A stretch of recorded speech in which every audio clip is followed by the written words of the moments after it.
नमस्कार, आप देख रहे हैं आज तक। आपके साथ मैं हूं सईद अंसारी और आइए अब हम आपको दिखाते हैं कि कैसे वंदे मातरम के सभी स्टैंजा गाने का विवाद आज और गहरा गया। कांग्रेस कार्य समिति में पहले की तरफ सिर्फ 2 पद यानी कि 2 स्टैंजा गाने के निर्णय के बाद आज बीजेपी ने कांग्रेस पर हमलों की बौछार कर दी। कांग्रेस पर निशाना साधने की अगुवाई केंद्रीय गृह मंत्री अमित शाह ने की। अमित शाह ने कहा कि 1937 की ऐतिहासिक गलती को मोदी सरकार ने सुधारा है, लेकिन तुष्टीकरण के लिए कांग्रेस संसद का कानून नकार रही है। आइए दिखाएं आपको कैसे वंदे मातरम एक बड़ा राजनीतिक मुद्दा बन गया है। संपूर्ण वंदे मातरम इस राष्ट्र का स्वर है। इस भावना के साथ बने संसद के कानून और गृह मंत्रालय की गाइडलाइंस के बावजूद कांग्रेस पहले की तरह सिर्फ 2 पदों के गायन पर अड़ गई है। 15 अगस्त को कांग्रेस मुख्यालय से शुरू हुए विवाद के बाद पार्टी की वर्किंग कमेटी ने जब अपना निर्णय दोहराया तो जोरदार पलटवार केंद्रीय गृह मंत्री अमित शाह ने किया। कांग्रेस का ये निर्णय केवल और केवल इनकी घोर तुष्टीकरण की नीति की पुष्टि करता है। वोट बैंक के तुष्टीकरण के लिए उन्होंने स्वर्गीय बंकिम बाबू के इस अमर कृति का न केवल अपमान किया है, वो लाखों शहीदों का भी अपमान किया है जो वंदे मातरम का नारा लगाते लगाते देश की आजादी के लिए फांसी पर चढ़ गए, जिन्होंने कई साल जेल में काटे। आज कांग्रेस पार्टी 1937 का अपनी पार्टी का रिजोल्यूशन मान रही है और पार्लियामेंट के एक्ट को नकार रही है।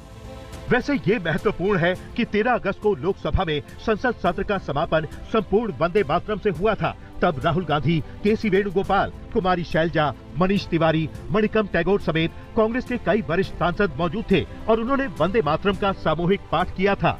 लेकिन पहले 15 अगस्त पर कांग्रेस मुख्यालय पर संपूर्ण वंदे मातरम बजने पर सोनिया गांधी कुछ निर्देश देती नजर आईं। उसी दिन केरल सरकार के आधिकारिक स्वतंत्रता दिवस कार्यक्रम में वंदे मातरम का गायन ही नहीं हुआ। हालांकि कर्नाटक, तेलंगाना और हिमाचल प्रदेश की कांग्रेस सरकारों ने 15 अगस्त के आधिकारिक कार्यक्रमों में संपूर्ण वंदे मातरम का पाठ किया, जबकि 17 अगस्त को पार्टी अध्यक्ष मल्लिकार्जुन खड़गे की मौजूदगी में गोवा में कांग्रेस के कार्यक्रम में वंदे मातरम के सिर्फ 2 पद गाए गए। इसके बाद खड़गे ने साफ कर दिया था कि पार्टी वंदे मातरम के सभी 6 पद नहीं गाएगी। फिर CWC में बाकायदा चर्चा के बाद निर्णय सुनाया गया। 1937 का resolution Mahatma Gandhi ji, Pandit Jawaharlal Nehru ji, Rabindranath Tagore ji, Subhash Chandra Bose ji, this type of Sardar Patel ji, this type of topmost leadership of that point of time decided that whatever the decision they took, we will abide that decisions. We are very, very clear on that, that our Congress party workers will do that only. This is our decision. Only 2 parties? First 2 stands था।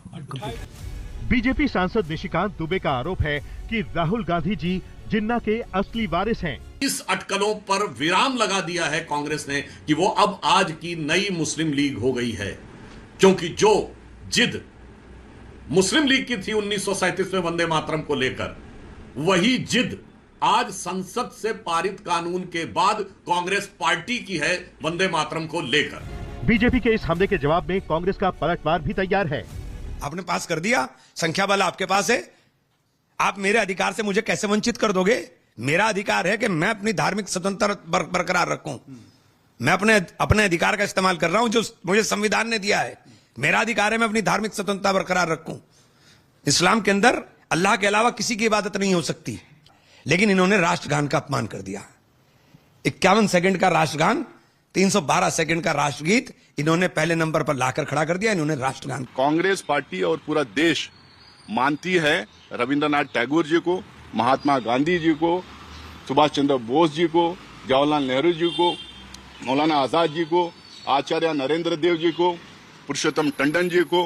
ये जितने भी लोग 1937 के CWC meeting में मौजूद थे और ये फैसला लिया गया था कि 2 स्टैंजा गाया जाएगा, ये देश को यूनाइट करने वाला है और 2 गाया जाएगा, उस स्टैंड पे कांग्रेस पार्टी कायम है।